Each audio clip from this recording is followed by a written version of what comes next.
So we also see you doing live selling for saris. Yes, toda ka, as they say in Thailand, add to cart, di ba?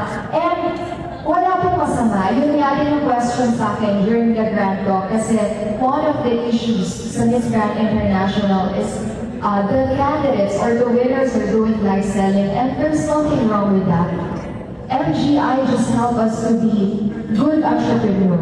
And we need to be madiskarte. And us Filipinos, we are madiskarte. Wala pong masama sa pag-live selling.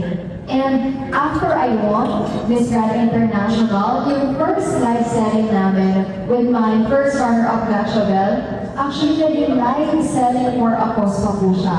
Because that was the time no naka-experience po ang Philippines ng earthquake. And through that live selling, nakatulong pa po tayo sa ibang tao. So yes, you will see me soon doing live selling with Hillary. And also, you can also check out sa aking yellow basket when you pick up flowers. Diba? So, Kaya ako na ang yellow basket. naman! Pili lang po kayo. Last question na lang, ano ba ang Christmas wish mo? Natupad na.